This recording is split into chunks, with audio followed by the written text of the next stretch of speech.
My old record's I just give up. I figured you would. Huh? We're going to talk after this. I was here. Call the meeting of Monday, March 21st, 2022 to order. Please rise for the Pledge of Allegiance. I pledge allegiance to the flag of the United States of America and to the republic for which it stands, one nation, under God, indivisible, with liberty and justice for all. Request a motion for the approval of the agenda. So moved. Second. Motion and second. All in favor, say aye, please. Aye. Motion passes 5-0. On to the consent agenda. You have your copy of the minutes from the March 7th, 2022 meeting. You also have your copy of the bills and claims. New licenses and permits. Liquor license, Class B, beer permit, Lake Time Brewery, a renewal, and a tree trimmer's license from Clapper Tree Service, also a renewal. Motion, please. So move. Second. Motion's first, seconded. All in favor, say aye, please. Aye. Once again, passed 5-0. Now is the citizens' opportunity to address the council on any item not on the agenda. No action can occur on anything presented during the citizens' forum. It's not a Q&A. Please walk to the lectern, state your name, address, and subject to your discussion, and you're limited to 5 minutes per person. No land rush there, so we'll move on. Unfinished business, we have none, and new business, East Main Avenue, 8th Street to 14th Street, street reconstruction project, and of course, that's a biggie. Thank you, Mr. Mayor Pro Tem. Council members, go through the items here in your packet. Got a number of items here for you tonight. I'll give a quick introduction. Then Jason Petersburg, project engineer, is going to review the bid tabulation and his recommendation for the award of contract. Of course, tonight is also the time and place for the public hearing previously set by the City Council regarding the plan specifications, form of contract, and estimate of cost. So, following the public hearing, then you'll consider approval of the plan, specification, form of contract, and estimate of cost, and then consideration of the award of contract for, as the Mayor Pro Tem said, the East Main Avenue Street Reconstruction Project. Of course, there's a final segment of that between 8th Street and 14th Street. So the items in your packet, the green sheets. First green sheets there, a letter of recommendation from V&K, the project engineer, indicating their recommendation for award of the contract.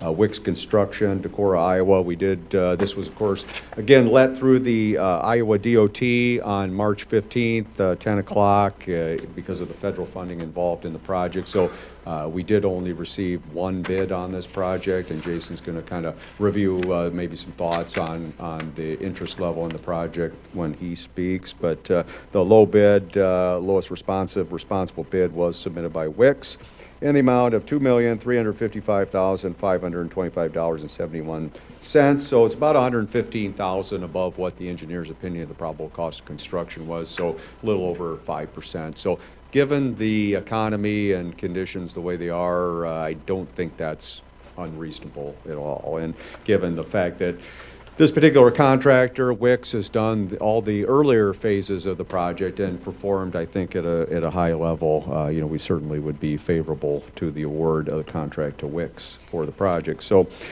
you also have laid before you tonight an ordinance regarding, it's called the grade ordinance, establishing the grades for the project as well. So I don't have anything further in terms of any background on that prior to Jason or prior to the public hearing, but I'd be happy to answer any questions on that if you have any.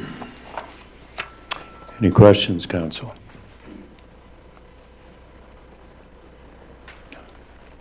Mr. Petersburg. Welcome. Thank you, Mayor Pro Tem, Council. As Scott mentioned, the DOT took bids last Tuesday for the final phase of the East Main Avenue Street reconstruction project. There were 5 prime bidders signed up to bid the project through the DOT. However, only 1 bid was received. I guess several reasons there. One is complexity with the phasing, the staging required for this project. Another is the size of the project. There's several contractors that can bond a project of this size with the estimate of over $2 million. The Iowa DOT administration, if you're not set up to work on the DOT projects, you probably aren't going to sign up for this project as your first. Just it's a different process than most people are used to. Then the last reason that we have listed here is there's limited concrete paving contractors in this area right now that are looking for the municipal type of projects. Jason, weren't there 5 general There's contractors? 5 prime Yeah. bidders Mm. that were signed up. Mm. There was one other contractor who's a paving contractor who signed up to bid on this project. He was out of Fort Dodge, and he didn't want to manage a project like this from that far away, was what I had heard as far as him not pursuing this project as a prime bidder. So the bid received from Wicks Construction of Decorah was, and they're the same company who paved the last 2 phases of East Main. We did finally receive the bid tab yesterday, and I did have a chance to go through that today.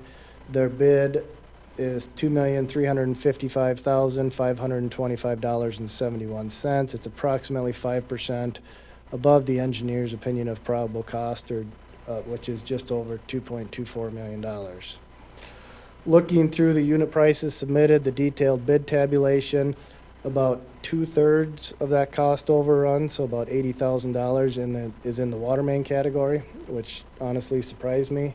But I think it's mainly due to the material prices, the C900 prices, the water main fittings, the valves. All those items were more expensive than I anticipated. Makes me feel a little better. I know there was competition on the underground. There was several or multiple utility contractors that did quote this, the utility portion of the project to Wicks, so there was competition on the utility work there. About the other third or so is related to mobilization. The price that they'd quoted for mobilization on this, a lot of that has to do with the fuel costs and the multi-stage project that they're bidding on here. So all in all, the unit prices appear to be fairly consistent with what we were anticipating on this project, and we do recommend that the city award the construction contract to Wicks Construction out of Decorah. Questions? Questions or comments, Council? Does the DOT still have the rule you have to do a certain percentage to be the prime? Yeah, 30%? 30. 30? Yep. 30, yep. So a utility contractor could have primed it. Yes, and we had 3 utility contractors signed up that, and I expected at least one of them to bid it, and They did. one of them said they couldn't get things to come together at the last minute. And Yeah. so, all of the administration on this project is electronic now. Jennifer's learning the process. There's no paper files. Everything's submitted online through a system. So that's a little bit of a learning curve as well for several of these contractors. Yeah. But Jason, wouldn't you say getting this within 5% of your opinion on the project and the environment that we're in was actually a really good thing? I'd say it's a good bid. It's as good as we're going to get in these times right now. Yeah, and of course, Wicks very successfully did the other 2 portions, as you mentioned. I think that's a real advantage for us. They know us. They've done a good job in the past, and We can be confident that they can do it again. exactly. Yep. Thank you. I think given the volatility of the petroleum products, with the pipe material, gas, probably pretty good to get it locked down. Yeah, exactly. Other comments, Council? I guess I'd make one observation that even with everything going on, from where I sit, it's going to be great to get that last portion moving forward. I mean, you look at this, and I think we've been dealing with this for real close to 10 years by the time we get done. Is that close to correct, Scott? Yeah, I think when counting 20th to 24th, it's in that 8-9 category. 8 years, yeah. Okay, well, but does that include the couple we haven't done yet? Yep. By Getting the it time done. it's done, it'll be Yeah. 8 years. Yeah, anyway, that's long enough for a few blocks of Main Avenue, I guess. So, yeah, I think it's, I think maybe we're fortunate we got the one bid right now, so, yeah. Good enough. Thank you, Jason. Thank you. Okay, I guess the next item on the agenda is to open the public hearing, and similar to our citizen opportunity to speak, if you wish to speak about this project, please come to the podium and state your name and your opinion about the project. Once again, no one appearing, so I'll ask for a motion to close the public opinion. So moved. Or public opinion, excuse me. Second. Public hearing. Okay, I got the motion both ways there. Kind of misworded it a little there, but we'll survive that. All in favor, say aye, please. Aye.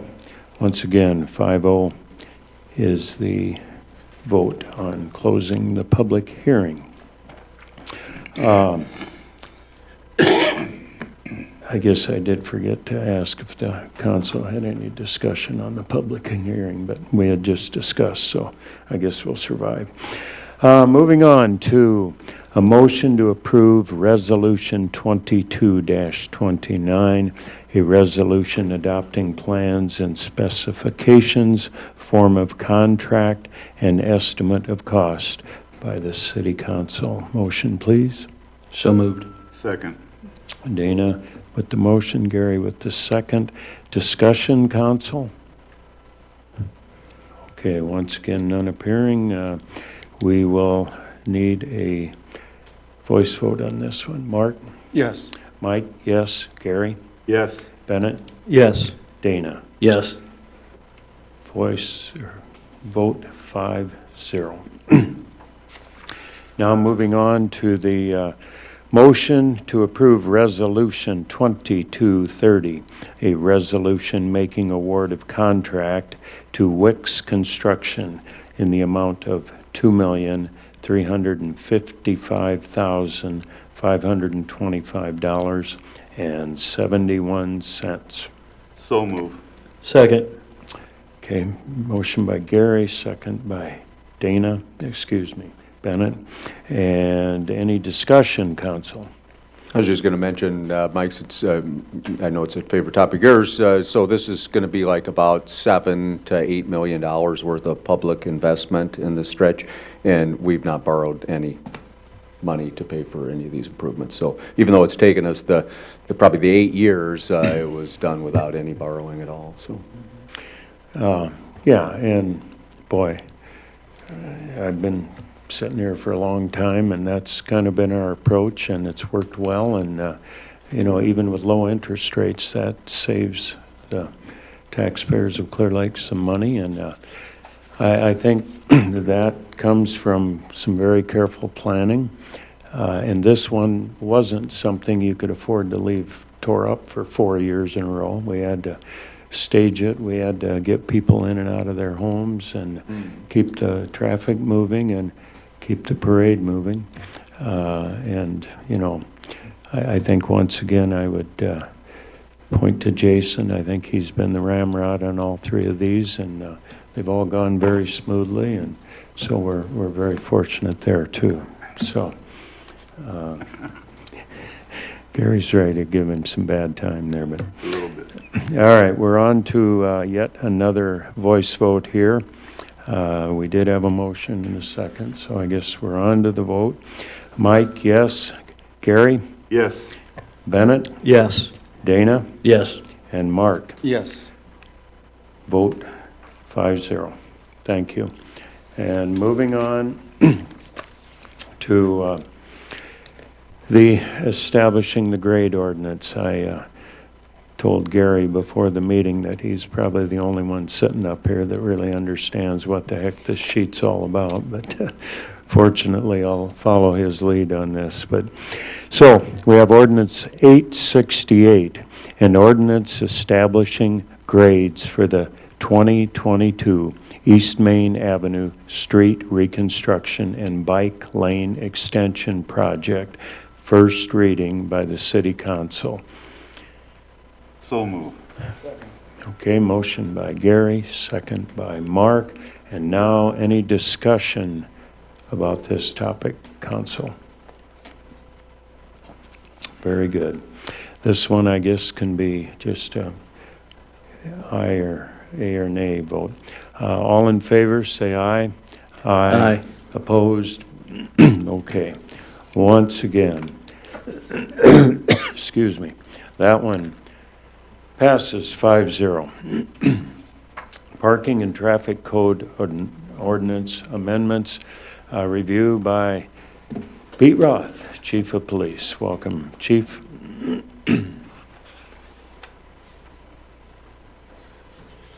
Thank you, Mayor Pro Tem and Council. I know this is your favorite subject, so I'll try to slow it down so you contain your excitement here.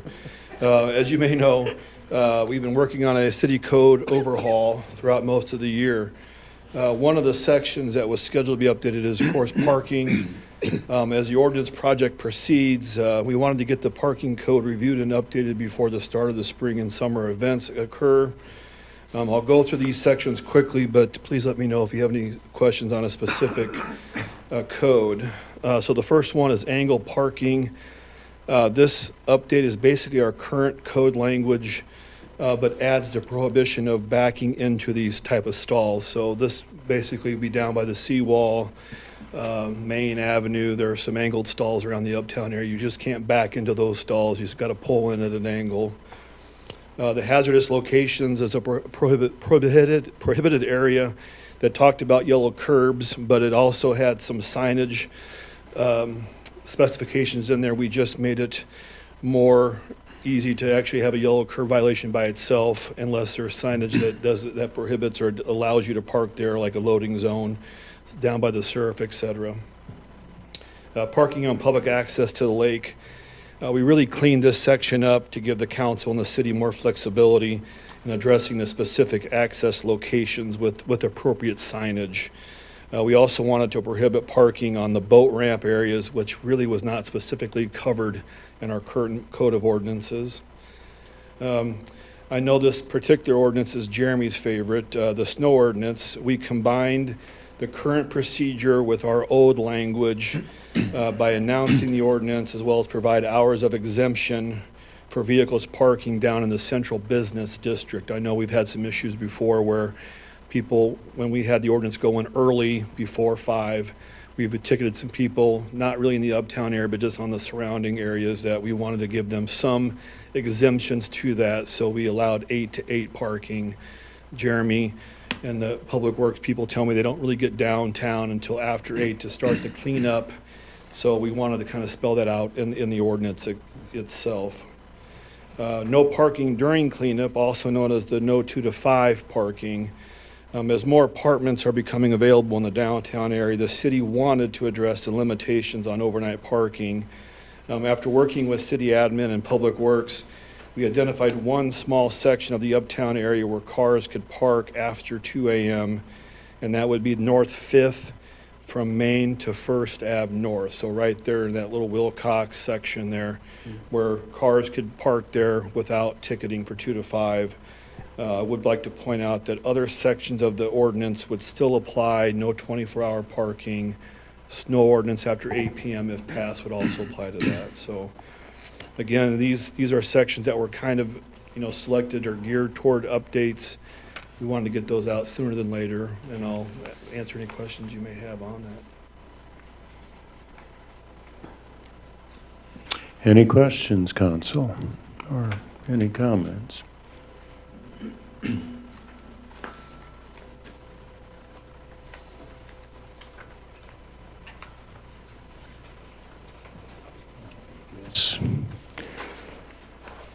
Guess we're ready to move on.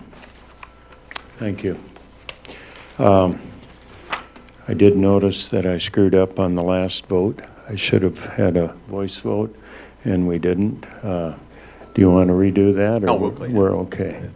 All right, so that got me all screwed up on my list here, but You can make amends for it on this I- ordinance. I'm going to just move this group down so no one feels slighted in order here. Okay. Need a motion to approve ordinance number 869, an ordinance amending the code of ordinances of the City of Clear Lake, Iowa, Chapter 69, parking regulations. So moved. Second. Okay, moved by Bennett, seconded by Mark. Any discussion, council? Yeah, real quick, Mayor Pro Tem, I just wanted to thank Chief Roth and Scott and maybe other members of our staff, Jeremy, for kind of thinking that through. I think it's a nice little update to those ordinances and something that's just kind of a constant review process. I think it's helpful for those people who purchase properties downtown who may have apartments above there. So I just appreciate everybody working together on that to fashion a solution. So thank you, Mayor Pro Tem. Any other comments, council? Okay, Gary, Yes. Bennett, Yes. Dana, Yes. Mark, Yes. Mike, yes, 5-0. Moving on. Oh boy, I imagine Creighton gets to handle this one. Fiscal year 22 amended and fiscal year 23 proposed municipal budget. We very seldom hear much about this, not over 5 or 6 meetings in a row, so have at it. And he promised this was only gonna last 10 minutes. Well, Cue the PowerPoint then. You're actually pretty loose because Mark was giving me some static here about breaking my 20-minute record for a meeting, and we've shot past that. So you got all the time. You got all the time you need. Okay, great. Thank you. At our February 21st meeting, I did give the full review of the budget with the PowerPoint and all of that.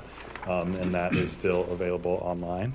So if you want to go back and watch that again, Mike or anyone else, that is still out there. And then at our last meeting, I gave the Reader's Digest condensed version. Correct, Mike? Yep, I nailed that. Okay.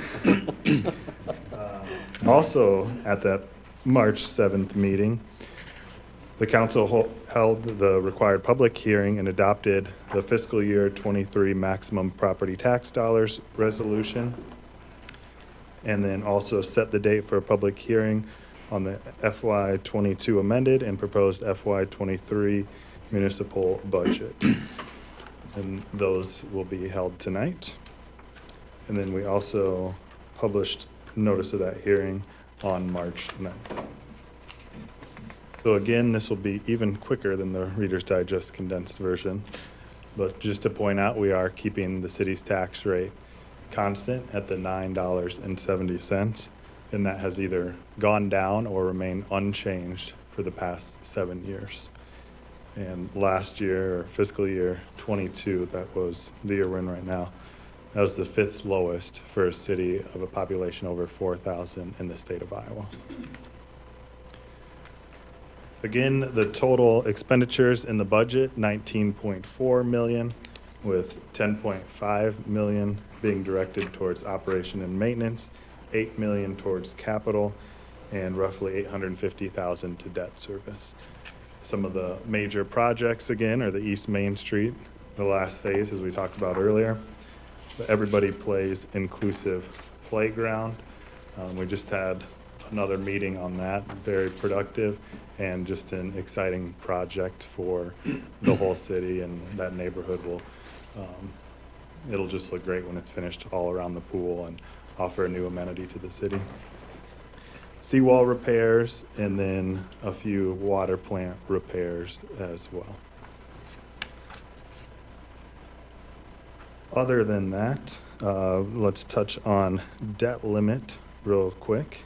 Again, at the end of fiscal year 23, we'll have used only 5.3% of our debt limit. So again, almost debt-free. We like to call that debt-free, and our average interest rate on that will be under 1%. So both of those figures just phenomenal for the city.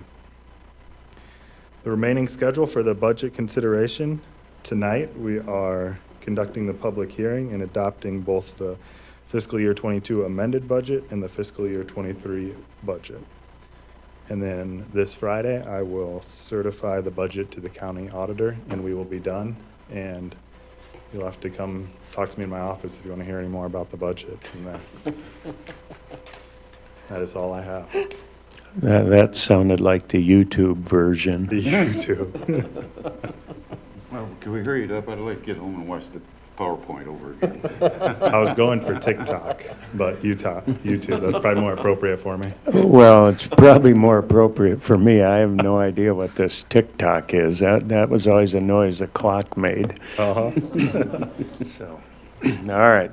Any questions of Creighton Council? Okay, well, once again, thank you for your efforts. I know this all looks pretty simple when it goes up there on the board, and you're smoothly walking us through all of it. But there's a lot of nuts and bolts in there, and it's getting to be a fairly big number. It kind of catches your attention. And I think we've always been pretty good stewards of the taxpayers' money. So, and I'm sure you're going to help us do that in the future. So, thank you. Definitely. Thank you. Okay, we need to once again open a public hearing. Same procedure. Please come to the podium.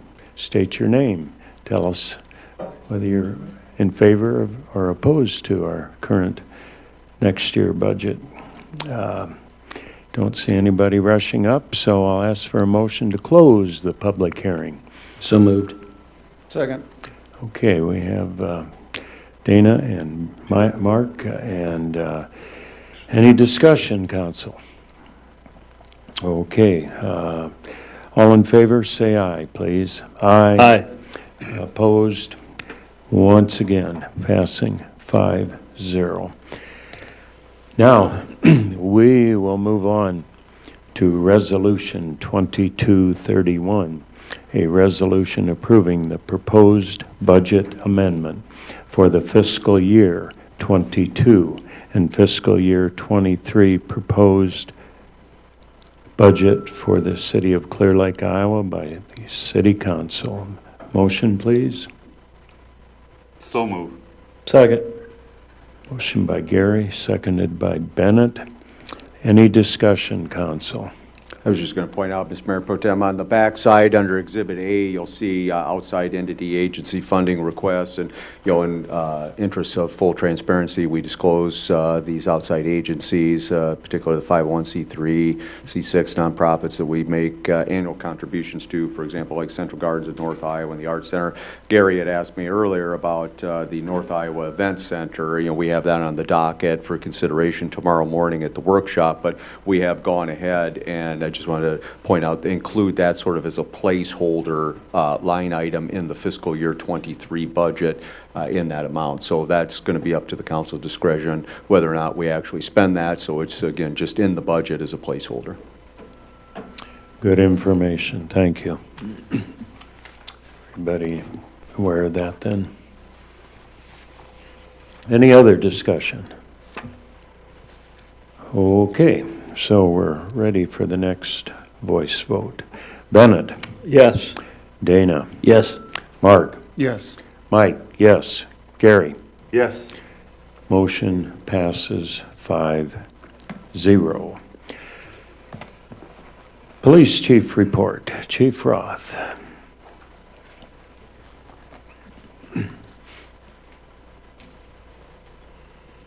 Thank you again, Mayor Pro Tem and Council.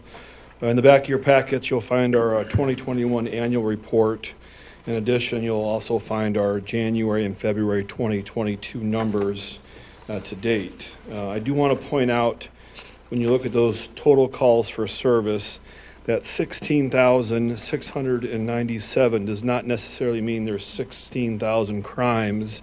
These are just calls that we respond to, event calls, setting up barricades, If you look at the actual Excel sheet, you can see how we derive that number through some of those cells where, we do extra watches on people's houses.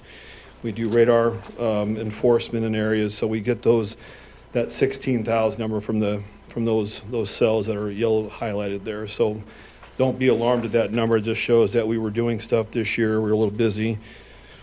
As you can see, the numbers actually did increase from 2020. I will remind you that 2020 was COVID pandemic, and that will have an effect on numbers probably from here on out.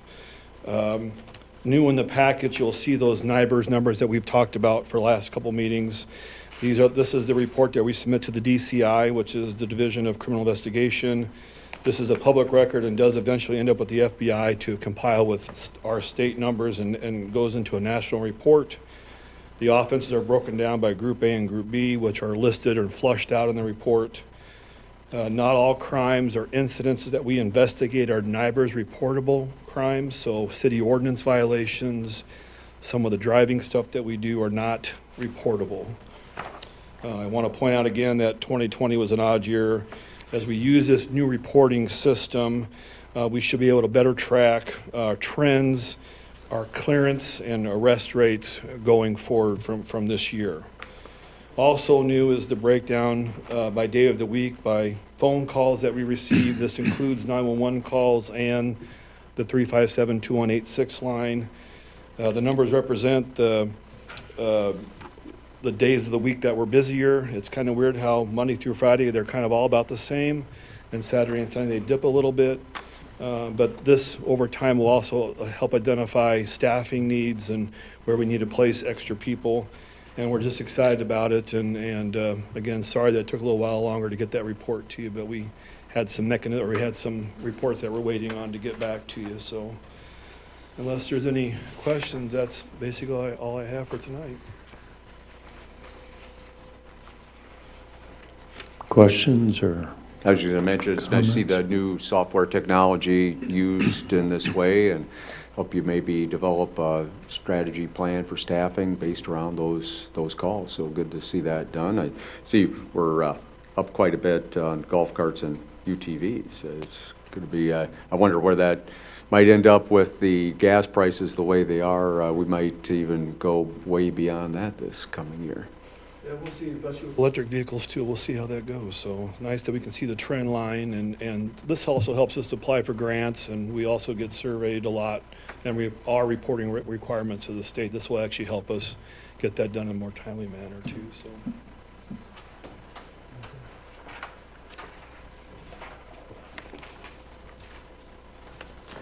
Maybe we could just outlaw cars and trucks and golf carts and UTVs and everybody ride a bicycle. Or skateboard. Oh, no. No, those are dangerous. Those are dangerous.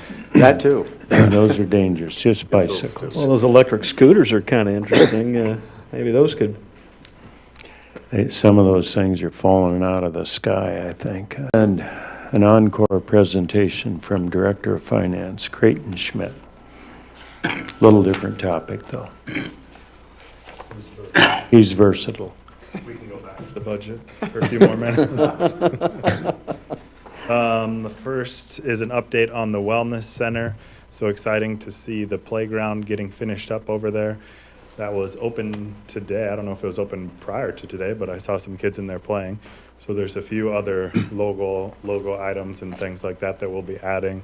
A scoreboard, some Lions pictures, things like that. But it is open and operational, so kids can go in there, check it out.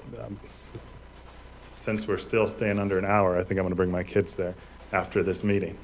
So we'll go check that space out, but exciting to see another area open and available, definitely for the younger kids to get in there and play and run around. I also saw the coffee shop that we were making some modifications to. That looks like most of the modifications are done there. And so now I think Laura is waiting on her, like her refrigerator and espresso machines, those type of equipment that she's ordered. And she'll get that in there hopefully in the next couple of weeks, and we'll have that going as well. So everything is almost completely finished over there at the Wellness Center, and it's great to see how many people are over there using it. We also have just to give an update on contracts. So a contract would count, like my family would be one contract, or a single would be one contract. So as far as contracts, we have about 400 contracts now, and which represents just over 1,000 members. So 1,000 members of our community who have access and are definitely using the facility at this point. So exciting to see that. The other update is we do close on our bond for the 15th Street Playground on Wednesday, or that's when we will receive the money in our bank. So that's the 1.3 million, again at the interest rate of 1.85, but that'll be closed up on this Wednesday. And that's all I have. Thank you once again. Any questions from anyone?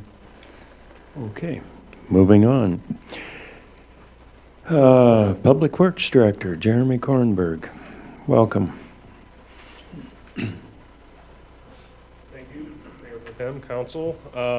Just a few updates on some projects. The South 15th Street building demo is underway. They did a lot of the internal removals, insulation, some of the tin roof last week, and now they got into the south building is actually completely down now. All the bricks still there, but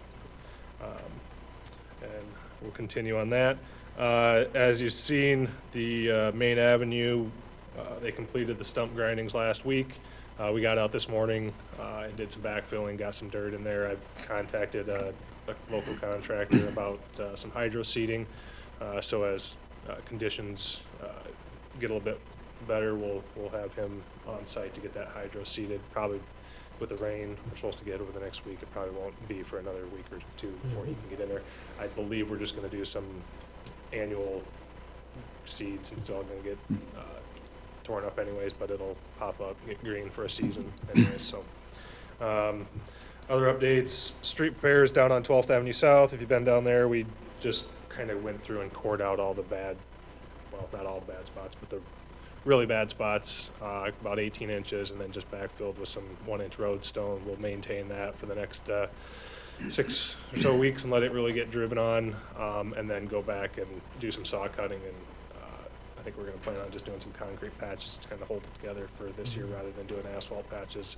I don't think the cost for an asphalt patch is going to be there, especially on patchwork like this. So, and we can do that handwork ourselves and save some money that way. So,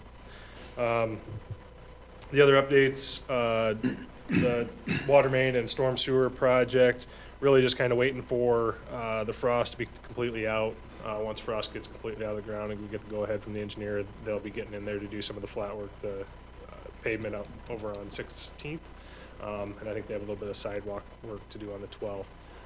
And then once they get some of that work going, they will start on the rest of the underground. They kind of want to get some of that cleaned up first rather than having a whole bunch of the areas all torn up at once. So, and then the last update is, that's not on here, was the storm sewer out on 4th Avenue South and the RCP Investments building.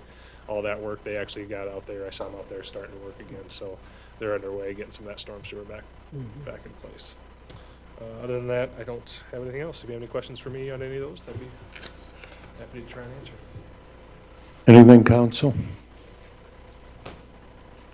Nope, thank you. Okay, Stacy Dawn, our chamber director. Hi, everyone. Thanks for having me tonight. The ice should probably be out here pretty soon, and then we'll blink and we'll be through a whole nother slew of Clear Lake summer events, and then the ice will be back in. It's probably what it's going to feel like to my team.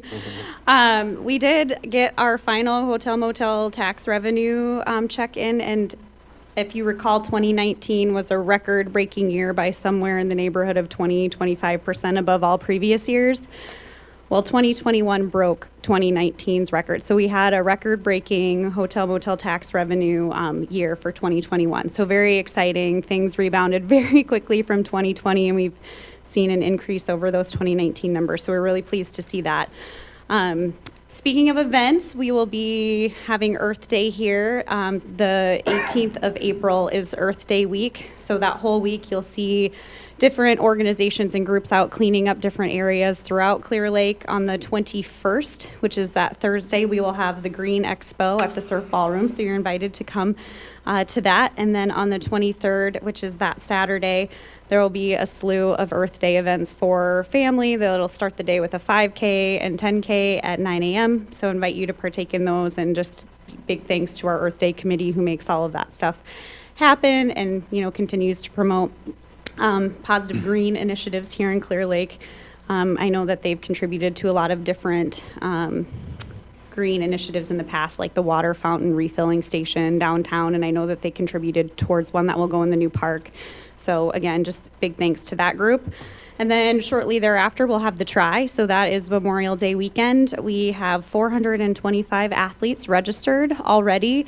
If we continue at the pace we're going, we'll see between 600 and 700 athletes. We did some economic impact studies on that particular event while doing some grant applications, and that just in terms of the daily and hotel revenue that we should receive will be somewhere in the neighborhood of $150,000 to $200,000 economic impact to our community just for that one-day event. So very excited about that and its growth, and again, thankful to the committee who puts on an outstanding world-class race right here in Clear Lake. So that's all I have. Any questions? Any questions or comments, Council? Thank you very much. We have a significant group of, fortunately, reappointments to our different zoning and various commissions, I guess. But, from my standpoint, and I'm sure Scott's and the mayor's, once again, we're always very pleased that we can find people that are willing to volunteer their time and put in the efforts to keep these commissions going, I guess. So I think we need to take these individually. And number one here, to confirmation of Planning and Zoning Commission appointments or reappointments. And the first one is the reappointment of Cheryl Bergvig to the Planning and Zoning Commission for the term ending December 31st, 2025. Motion, please. So move. Second. Okay, we got any discussion? All in favor say aye, please. Aye. 5-0 on that one, and we're moving on. Reappointment of Mark Bali to the Planning and Zoning Commission for the term ending December 31st, 2026. Let's see. Motion, please. So moved. Second. Okay, got the, and discussion, none appearing. All in favor say aye, please. Aye. 5-0. Number 3, appointment of Christy King to Planning and Zoning Commission for the term ending December 31st, 2026. Motion, please. So moved. Second. Okay, got one from Mark, one from Dana. Once again, discussion, none appearing. All in favor say aye, please. Aye. 5-0 once again. Moving on to B, confirmation of Board of Adjustment reappointments by City Council. Number 1, reappointment of David Klang to the Zoning Board of Adjustment for the term ending December 31st, 2025. Motion? So moved. Any discussion? All in favor say aye, please. Aye. 5-0. Number 2, reappointment of Fred Muth to the Zoning Board of Adjustment for the term ending December 31st, 2026. Motion, please. So moved. Second. Okay, any discussion? None. All in favor say aye, please. Aye. Aye. Oh, sorry. And finally, reappointment of Kirby Schmidt to the Zoning Board of Adjustment for the term ending December 31st, 2026. Motion, please. So moved. Second. Yep, we got it. Discussion? None. All in favor say aye. Aye. 5-0. All of those appointments are confirmed. City Administrator's report. Just one thing I was going to mention, Gary and I did meet with the contractor down at the seawall project, and we've kind of had some good communication with them. They're out of Minneapolis. They do a lot of historic preservation, restoration work. Very experienced in that. So I talked to the gentleman that we met with today, Gary, the other week there, and they do intend to bid the project, so I'm excited about that. So hopefully we'll have more than one bid. We'll see, but very important project for us. So and hopefully we get a good contractor and get that going. So that again is March 30th, 2 o'clock on the bid letting. And that's all I've got. Great. Anything else for the good of the order, Council? No other business that I can see. One quick announcement, the next regular meeting, April 4th, 2022 at 6 p.m. in the chambers here, and a workshop meeting March 22nd, 2022 at 8:15 a.m. in the chamber here. And